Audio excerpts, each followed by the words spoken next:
And here we go. All right. Good morning, good afternoon, or evening. Welcome to another edition of Digital Devo. I have a good friend with me, Scott Bankhead from the lovely Texas A&M, Gig 'em Aggies. So would you like to introduce yourself, who you are, anything you want to tell us about you or what you do, or any fun facts?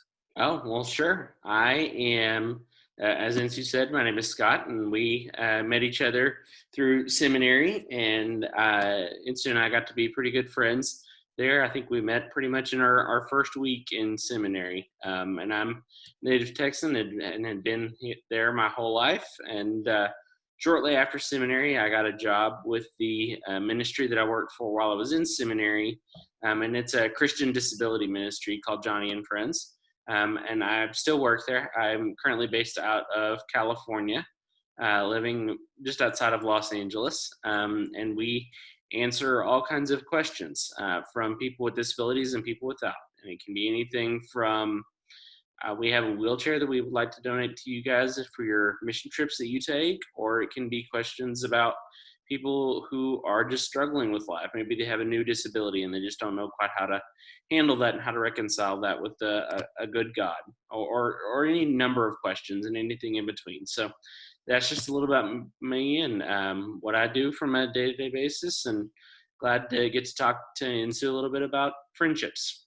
Yeah. Thank you. And for those of you that don't know where Texas is, this is where it is on the map. This is Texas. I drew this a while back. I was trying to illustrate. I drove from Texas to Michigan. Okay, I mean you're an art major, so I may have expected a little bit more from you on Well, see, that. I'm not very good at geography, so Oh, okay. it kind of is not a very good drawing. So honestly, I picked Scott because I think he's a really good listener, and he was and still is a good friend.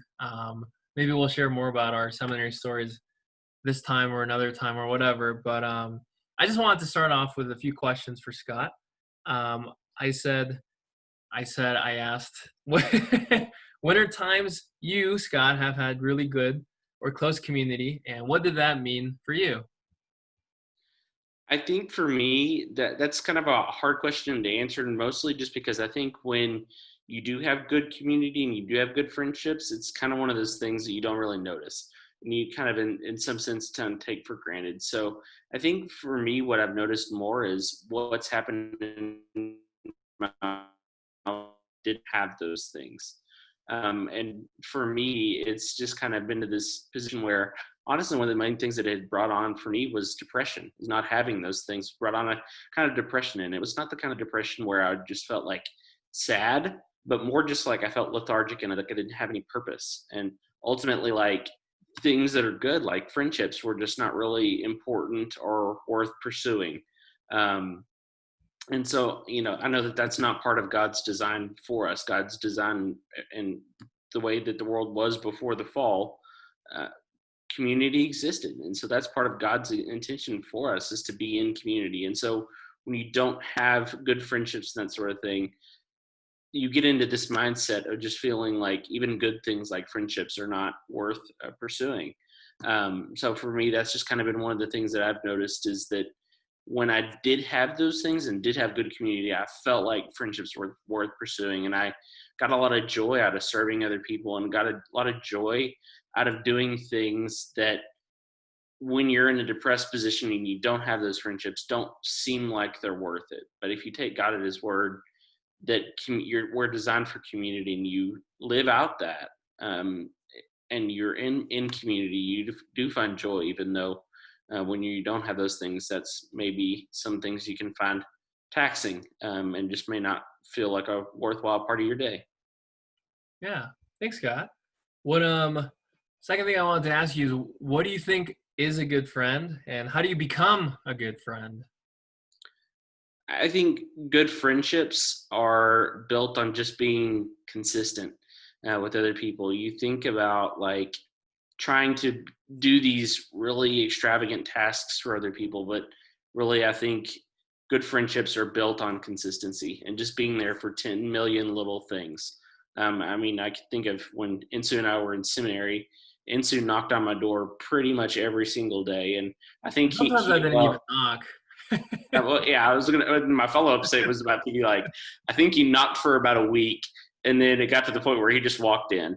And I appreciated that because it was consistent. It was something I could count on. I could count on the fact that Insu was probably going to walk into my apartment at some point, and that was good. And that really, I think, was why I valued that friendship so much during seminary, and was glad that we started to be friends then. Was just because I knew I could count on him to be consistent, and that's where I think that really is one of the most crucial elements to a friendship is just being there for each other in the little moments and helping each other get from day to day in the middle of tasks. And one of the things that analogies that I've come across in my work is that when people find themselves in a position where they're trying to overcome some overwhelming task, it can seem kind of like climbing a mountain.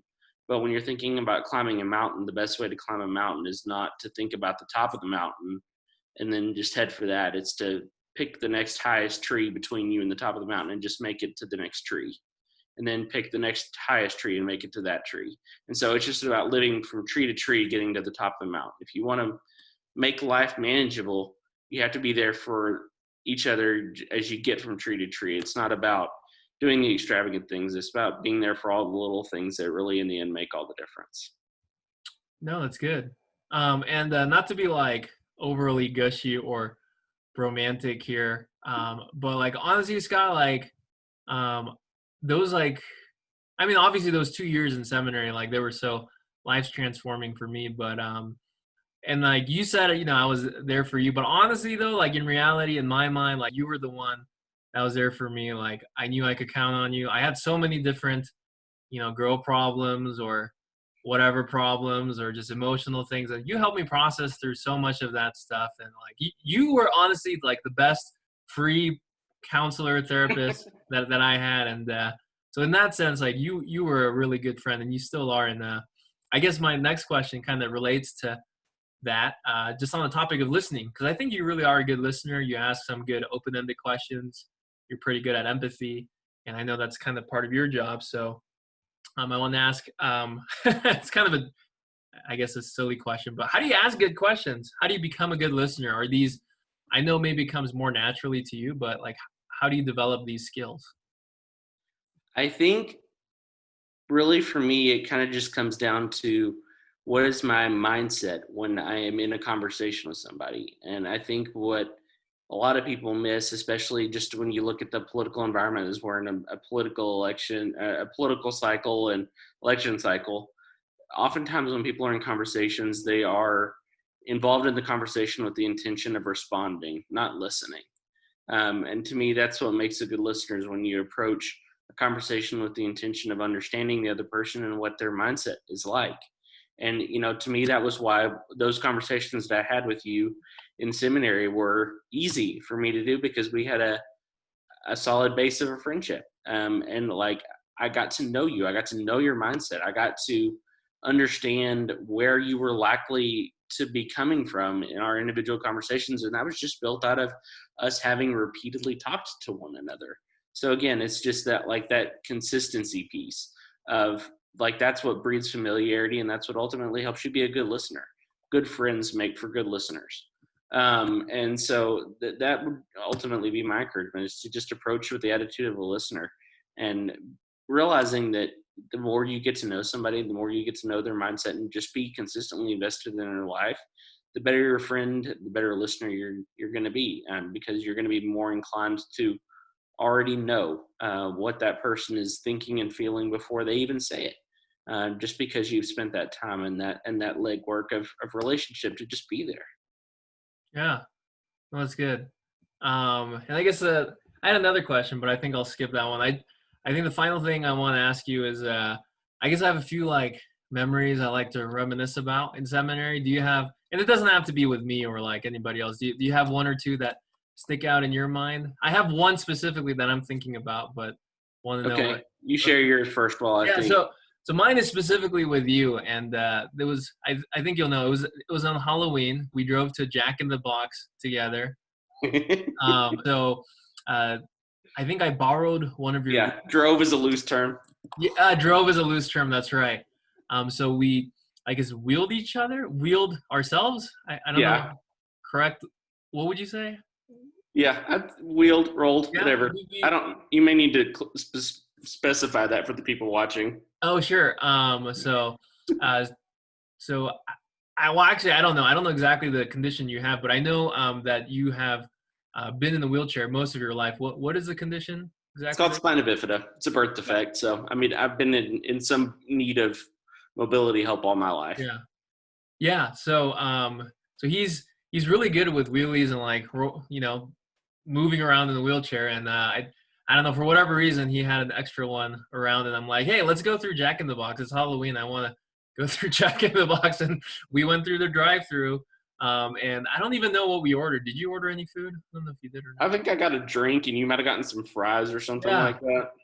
And anyhow, I don't think the guy asked us any questions. He's like, we just gave him our money and then I kind think he of was drove away. terribly confused at first. I Yeah. mean, like, I think he was just thought we were like lost or something and coming up to the window for directions or whatever. And it's like, no, I'm the guy that ordered the number Yeah. one. Well, I'm glad he let us. I'm glad he didn't say, "Hey, come back with your, you know, vehicle or whatever," because we were technically in vehicles, I right? So, mean, it didn't say no wheelchairs in the little list of yeah, prohibited vehicles. It didn't say anything about wheelchairs. So, yeah. And with all that said, I guess I say that, and like, hopefully, like, nobody's like too offended the fact that we're saying this. And the reason why I think I can joke about this is like that's one of the things I appreciate about Scott. He never took himself too seriously, and like he would let me joke around with him and like do goofy things on wheelchairs and things like that. And I do think we had good rapport in that. Like obviously, if it was something that was going to offend you, like we wouldn't have done it. But you were so comfortable in your skin, and I really enjoyed that part about you. So thanks for making good memories with me in that way. yeah. And for me, like, I don't know that there's any one particular thing other than that. Like, honestly, if I have to say that one of the most memorable things that I did in seminary, it was absolutely that.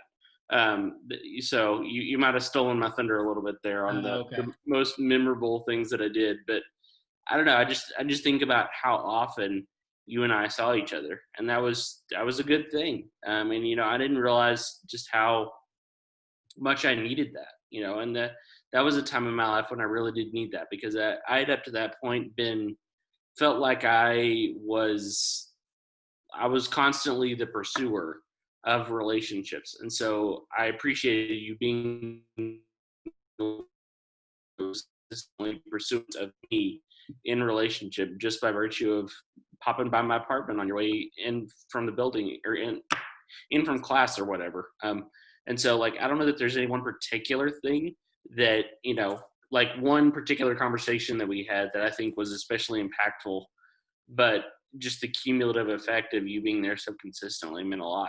And is one of my favorite things about seminary, even though it's not a specific memory. I just think about you and a couple of other people that I got to know really well. And have movie nights over people's apartments and that kind of thing. And it was just the cumulative effect of seeing each other a lot was probably the most refreshing thing that happened in seminary for sure.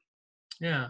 Well, thanks, Scott. If I had any tear ducts in my eye, I would let out a teardrop. But unfortunately, I had my tear ducts removed just recently, so I'm not Oh, gonna okay. cry for the sake of that.